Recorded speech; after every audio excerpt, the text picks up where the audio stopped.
Well, welcome to the battlefield, to the boardroom. You are here with Colonel Garth and today Lieutenant John Yepes. And don't let the rank disparity fool you. John is a pro. He's been around as long as I have. He just works in law enforcement. And today we're here to talk to you about leading up.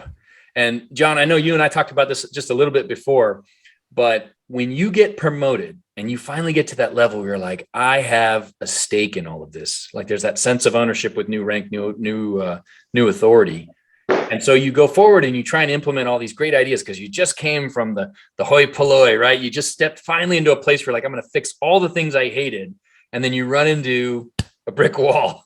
And it's easy to pretend or to think that the brick wall is your seniors, your superiors don't see the vision that you see. But I don't think that's the truth. I think that you arrive at a new level and there are new challenges that you have to overcome. I don't want to steal your thunder, but I mean, we were talking about it a little bit. What is it like showing up and being a new lieutenant, having tons of ownership of your process, the enthusiasm to help the rank and file, and also having to get in line and support the larger mission of an organization? Well, once you promote and you believe that you have the pulse of your troops, or in this case, my officers. And so I come in with piss and vinegar and I'm ready to rock and roll and help change it and move the department's needle in the right direction. And you get there and it's like, okay, sit down, son, and here, take notes and listen. Do paperwork. And, right. Here's this other project. Don't worry about this. We got this. And at the beginning, it can be a little bit disheartening, but finding the correct words and, make sure I don't step on my boss's toes by being overzealous and, super excited about the, what I believe is the information that the troops want, brought forth in front of them. And so then, you come with all this excitement, and then the next step is like, hey, they're telling you to slow down and pump the brakes. And it's hard, and you just want what's best for those that are around you. And a lot of it has to do with what you've seen, the good and the bad. And you're like, hey, I don't want to do that because that's bad. So, exit that, but let's move forward and let's go this route. And a majority of the troops seem to want to go this route. So let's do that. And then presenting that information in some sort of, motivating way. So this way it can seep, get through to my boss's head and make sense to him. It's just figuring out what the right words are and what makes it click in that person's mind. So. Yeah. Well, look, and I will tell you, just as a structural thing, one of the very important things you have to do when you fleet up is you have to start rethinking what your most important team is. I would suggest a lot of new leaders especially think that the most important team is the one they're leading, which is good. Like, take ownership of your team, give it an identity, like worry about their needs, their tasks, all that stuff. But the most important team you're on might be the one you're on, like it's your peers.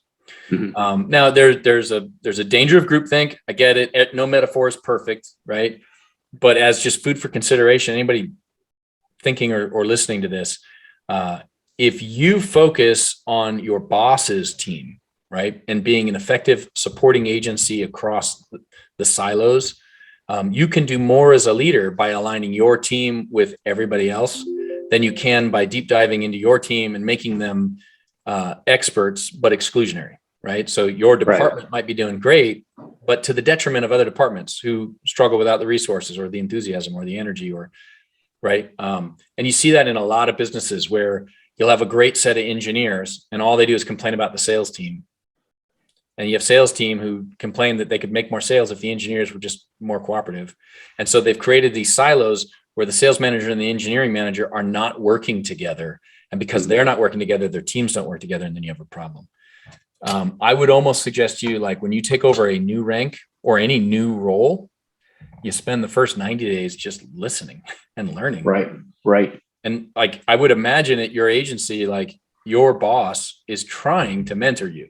Like they know you're excited. They had your job. Mm-hmm. They're probably trying to fill you with ideas. So at least you understand what the bigger picture is, because it's often more nuanced than we know. And I'm not telling you because you're not doing it right. Your department's doing a great job, but yeah, it's a struggle to overcome, because you think, once they pin the rank on, right? Like that, now the world expects you to charge forth into battle, sword drawn, and slay dragons. Right.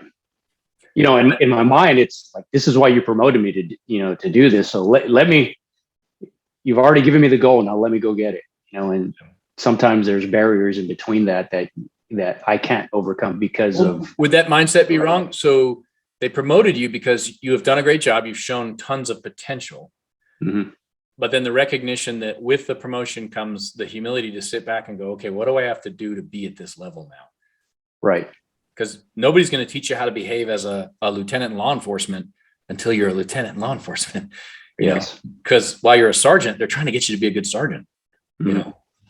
Yeah, they can give you all the books and the videos and how to do the job as a lieutenant, but until you're actually in, wearing those boots or sitting in that chair, then that's when the actual learning takes place, is when you're doing the job. Yeah. So maybe that's a solid first point. I mean, if you are just recently promoted or you're promoting somebody, mm-hmm. maybe the best advice is watch, like recognize you need some time to watch and to ask questions. And if you have a new promotee who's not asking questions, you're going to have to encourage that. Right. Because you're right. You want to run forth and do good things. I mean, who wouldn't, right? Right. But in sales management, we used to have an expression like, don't swing for home runs when you get promoted to sales manager, right? So we would promote a guy to manager, give him a couple salespeople or her, and then they would immediately try and prove that they were worth the promotion by hitting a home run, a life-changing sale, like trajectory of the company. But what happens when you go for the home run and you miss is you spin and you overswing and your timing's off. And so we would destroy great salespeople that we made into sales managers because they overswung. And then that led to their own, demise or failure. I don't know. Right. Or hey, you know what? Hey, like you said, swing for the fences. And if I make contact and I get a single or a double, that's true, right? Yeah. Right. If you hit it, you're good. But yeah, you swing and miss. Okay. I don't know. I mean, I don't know if the first, maybe put it in the comments below, but if you're in your first at bat in the major leagues, do you go for the home run or you just make contact? Right. And my thought is make contact. Like, just don't get cut and sent back to the farm teams, Yeah. Right. Make contact. That's a great question, right? Hey, let's make a huge impact, hit that home run, or hey, slow and steady wins the race. So I mean, maybe it depends on your industry. I don't know. Put comments if you're watching the video. Write us, talk to us about it. And how do you put something new in front of people who are already working on their own objectives? Right. And I think it's what you had mentioned a little bit earlier was sitting and listening and understanding the talk that my boss is giving to me. Right. Understanding what his goals are, what his expectations are from his boss. And so you could only do that by listening and, and having those conversations with my boss and ultimately gaining that trust from him. So this way, and picking the right opportunity to present my information to him on, hey, this is what I want to do, and using the language that he understands because I've been listening to him speak to me and tell me. So right. I think that's how I do it.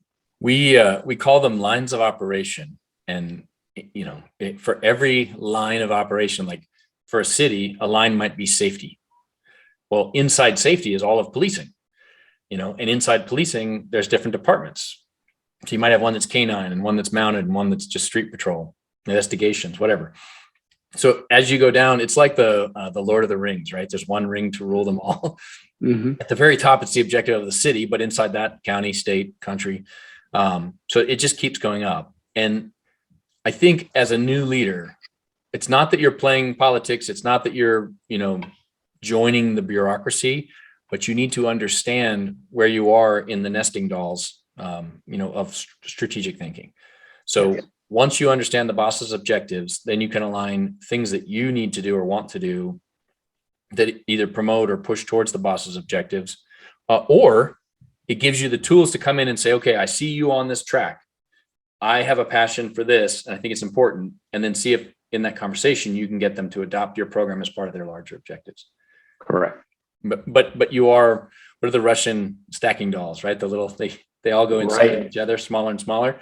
Yes. That's how strategy should work in a well-aligned organization. We call it top-down single battle, right? So there's a mission. It starts up here and it comes down to everybody, but it's single battle. Like, even though I might be a cook, I'm working on the same objective as the rifleman. Correct. Yeah. Ultimately aiming for that goal that's department wide. Right. And which, Yes. by being excellent at your service area, right, you can get to the department wide goals of excellence. Yes. So that gives you lots of things that are big picture and little picture. But I think if you, as a new leader, understand where you sit in that sea of everything, understanding where you are on the map is huge in terms of being able to pick a direction, set a course, set a speed, all that stuff. Correct. And that's new leaders things. And sometimes we call that tactical patience, which is Yes. like, yeah, there's a ton of stuff to do. Now pace yourself and figure out how to get it done in a way that allows each new thing to be implemented, adopted, that kind of thing.